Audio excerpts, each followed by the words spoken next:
Hi friends, मैं हूँ SB. Bank theory के new series foreign exchange diary में आप सबको वेलकम करते हैं। ये फॉरेन एक्सचेंज डायरीज हम छोटा छोटा टॉपिक में बांट के पूरा फॉरेन एक्सचेंज के बारे में बताएंगे।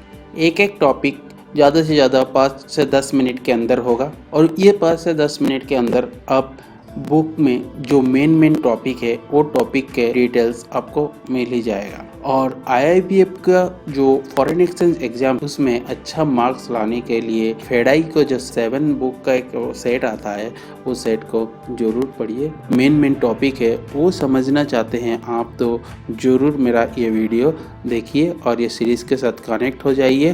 तो आज हम जो टॉपिक के बारे में बात करेंगे वो है फेरा 1973 एंड फेमा 1999 के डिफरेंस के बारे में। इन दो के अंदर बहुत डिफरेंस है, लेकिन हम लोग सिर्फ आज 5 टॉपिक के बात करेंगे। ये 5 मेन डिफरेंस है।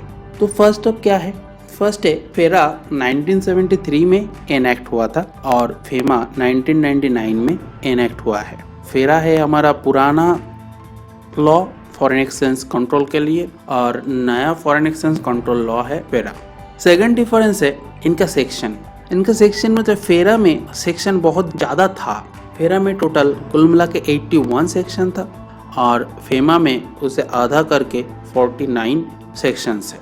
इसका मतलब ये है फेरा के कंट्रोलिंग एरिया बहुत ज़्यादा था और फेमा के कंट्रोलिंग एरिया बहुत कम है। हमारा थर्ड डिफरेंस है ये एरिया। रेंज ऑफ फेरा बहुत ज़्यादा था। फॉरेन एक्सचेंज के हर ट्रांजैक्शन ये फेरा के अंदर ही कंट्रोल होता था, लेकिन अभी फेमा एक्ट के अंदर कुछ मेंशन किया हुआ फॉरेन एक्सचेंज ट्रांजैक्शन ही फेमा के अंदर एप्लीकेबल करते हैं। फोर्थ डिफरेंस क्या है? फोर्थ डिफरेंस है कंजर्वेटिव।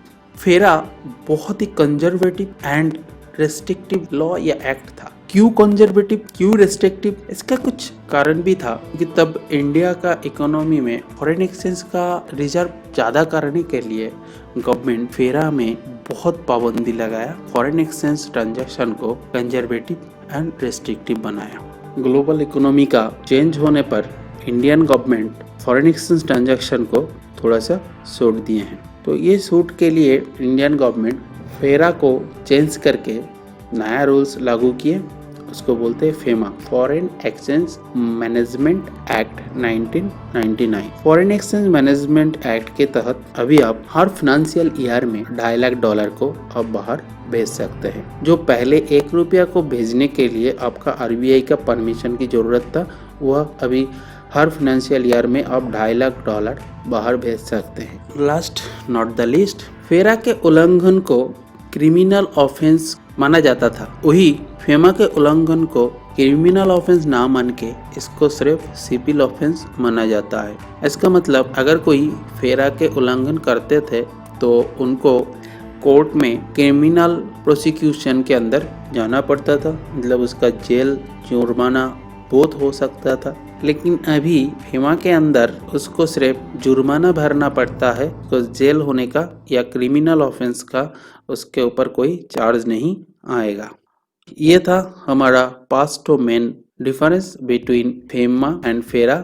आई होप कि आपको ये वीडियो अच्छा लगा। अगर आपको अच्छा लगे तो लाइक, कमेंट एंड शेयर कीजिए।